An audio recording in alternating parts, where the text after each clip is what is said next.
میرے ویورز میں موجود تمام پیرنٹس کے نام ایک خاص پیغام ہے۔ اولاد کی امانت گودوں میں ہے ہمارے، پالیں انہیں جگر سے، پوسیں انہیں ہنر سے۔ علم و ہنر سلیقہ سیکھیں گے یہ ہم ہی سے، ہم ہی جہاں میں ان کے بے لوث خیر خواہ ہیں۔ السلام علیکم، اور آپ سب کو چمن کے پھول میں ایک بار پھر خوش آمدید۔ امید کرتا ہوں آپ سب خیریت سے ہوں گے، خوشباش ہوں گے اور آپ کے چمن کے پھول بھی کھلکھلا رہے ہوں گے۔ اللہ تعالی ہم سب کو اپنے حفظ و امان میں رکھے، ہمارے بچوں کو صحت اور تندرستی عطا فرمائے۔ تو بڑھتے ہیں آج کے ٹاپک کی طرف، بچوں کی نشو و نما یا بچوں کی غذائیت۔ بچوں کی نشو و نما کے حوالے سے اگر بات کی جائے تو بچوں کی نشو و نما کے لیے، بچے کی غذا کے لیے سب سے بہترین جو ہے وہ ہے مدر فیڈ یعنی ماں کا دودھ۔ مدر فیڈ سے بہتر بچوں کے لیے کسی قسم کا اور کوئی غذا، کوئی دودھ، کوئی بھی چیز اس کے علاوہ اتنی زیادہ اثر انداز یا اتنی زیادہ غذائیت سے بھرپور نہیں ہے۔ یہ قدرتی عمل ہے کہ بچہ جب اپنا کوئی بھی کام کروانا چاہتا ہے، چھوٹا بچہ اپنا کوئی بھی پیغام پہنچانا چاہتا ہے تو وہ اس کو اور تو کچھ کہنا آتا نہیں، کچھ بولنا آتا نہیں، تو وہ رو کے ہی اپنی خواہش کا، اپنی بھوک کا اظہار کرتا ہے۔ لیکن یہ بھوک، یہ پیٹ کی آگ ایسی چیز ہے کہ وہ بچے کو مزید اشارے کرنے پر مجبور کر دیتی ہے، اور وہ اشارہ جو کہ ہم سب جانتے ہیں، وہ اشارہ یہی ہوتا ہے کہ بچہ انگوٹھا منہ میں لے کر، انگوٹھا چوستے ہوئے ہمیں جو ہے وہ بچہ بتاتا ہے کہ وہ بھوکا ہے، اسے بھوک لگ رہی ہے۔ تو ایک ماں اپنے بچے کی یہ ادا دیکھ کر فوراً سمجھ جاتی ہے کہ اس کا بچہ بھوکا ہے، اور وہ فوراً اس کو دودھ پلانے کی طرف لے کے جاتی ہے۔ آج کل جو پروسیس دودھ مل رہے ہیں اور جو مارکیٹ میں چیزیں اویلیبل ہیں، وہ بچے کا پیٹ بھرنے کے لیے تو بہت مفید ہے کہ بچے کا پیٹ بھرتا ہے اور اس سے اس کا ویٹ گین ہوتا ہے، لیکن ماں کے دودھ جیسی غذائیت اسے نہیں مل سکتی کسی بھی اور چیز سے۔ ماں جب دودھ پلانے کے لیے بیٹھے تو اسے کیا کام کرنے چاہیے، کیا ضروری باتیں ہیں جن پر اسے عمل کرنا چاہیے۔ سب سے پہلے تو جب ماں دودھ پلانے کے لیے بیٹھے تو بہترین تو عمل یہ ہوگا کہ وہ باوضو ہو۔ دوسرا یہ کہ وہ ذہنی طور سے کسی بھی قسم کے دباؤ کا شکار نہ ہو، بالکل پرسکون ریلیکس ہو کے بیٹھے اور اپنے بچے کو گود میں لے اور پھر اس کو فیڈ کروانا شروع کرے۔ اس کے ساتھ ساتھ اسے اس بات کا بھی خیال رکھنا چاہیے کہ جب بچے کو فیڈ کروائے تو اس کی اپنی صفائی ستھرائی ہونی چاہیے۔ دوسری چیز یہ کہ ماں دودھ پلانے سے پہلے، جیسے کہ میں نے بتایا کہ باوضو ہو کے بیٹھے، اسی طرح وہ پانی پی لے، مصری اور سونف، زیرے کی پھکی وغیرہ کھا لے، جس کے کھا لینے سے دودھ ایک تو اچھی مقدار میں آتا ہے، دوسرا یہ کہ ماں کو خود کوئی کمزوری محسوس نہیں ہوتی۔ جب ماں دودھ پلانے لگے تو اس کو ایسی کیا غذا لینی چاہیے کہ اس سے اس کی دودھ کی مقدار بڑھے، اس کی غذائیت بڑھے، جس کے اندر بتایا جاتا ہے کہ ہری سبزیاں کھانی چاہیے، گاجر کھانی چاہیے، زیرہ زیادہ سے زیادہ لینا چاہیے، اور کچا پپیتا لینا چاہیے، سیب وغیرہ کھانے چاہیے۔ یہ وہ غذائی اجزات ہیں جس کو اگر ماں اپنے کھانے میں شامل کر لے اور روزانہ کی بنیاد پہ اس غذا کو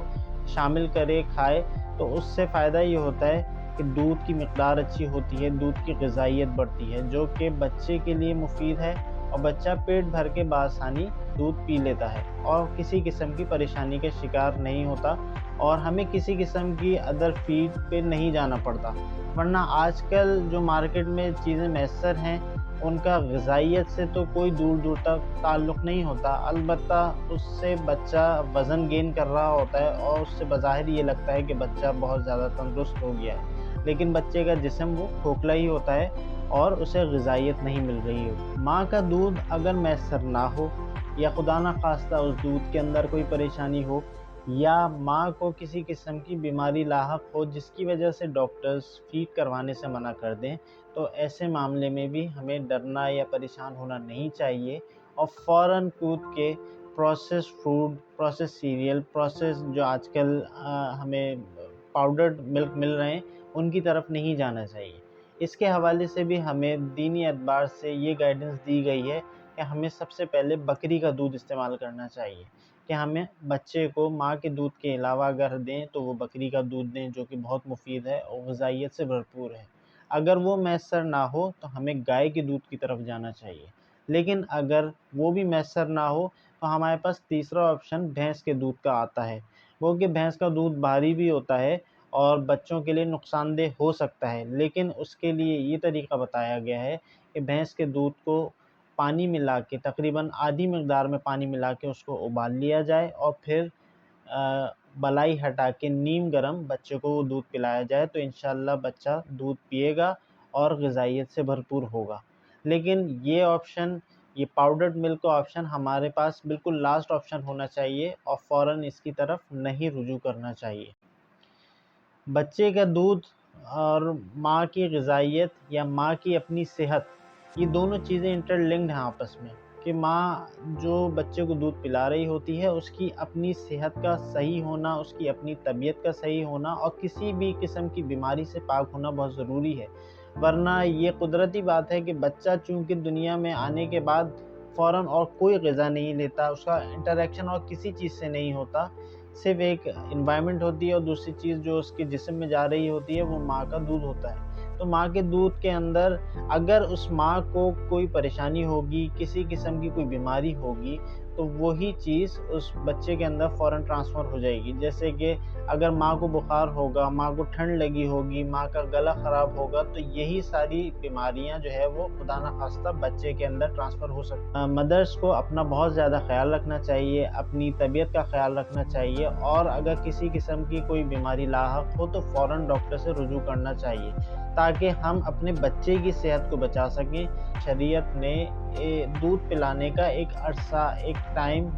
مقرر کیا ہے کہ ہمیں اتنے عرصے تک بچے کو ماں کا دودھ دینا چاہیے اور اس کے بعد وہ دودھ ہٹا دینا چاہیے۔ تو وہ عرصہ جو کہ میکسیمم بتایا جاتا ہے وہ ہے 2 سال کا عرصہ، یا کہیں کہیں یہ بھی کہا جاتا ہے کہ لڑکوں کے لیے 2 سال اور لڑکیوں کے لیے 2.5 سال۔ تو ہم 2 سال کا عرصہ لیتے ہیں کہ اگر 2 سال کا عرصہ بتایا گیا ہے تو ہمیں صرف 2 سال کے عرصے میں ہی بچے کو دودھ پلانا ہے، اور اس کے ساتھ ساتھ جیسے جیسے یہ ٹائم فریم پورا ہوتا جائے، 2 سال کا عرصہ قریب آنے لگے تو ماں کو چاہیے کہ بچے کو دودھ سے ہٹائے اور دوسری غذائی اجزاء کی طرف لے کر آئے تاکہ بچے کا پیٹ بھی بھرے اور وہ بہترین نشو و نما حاصل کر سکے۔ ان تمام باتوں کے ساتھ ساتھ بچے کی غذا کے ساتھ، ماں کے دودھ کے ساتھ اگر کوئی چیز امپورٹنٹ ہے اس کی نشو و نما کے لیے، اس کی بہترین افزائش کے لیے تو وہ ہے مالش۔ بچوں کے جسم کی بہترین مالش کرنی چاہیے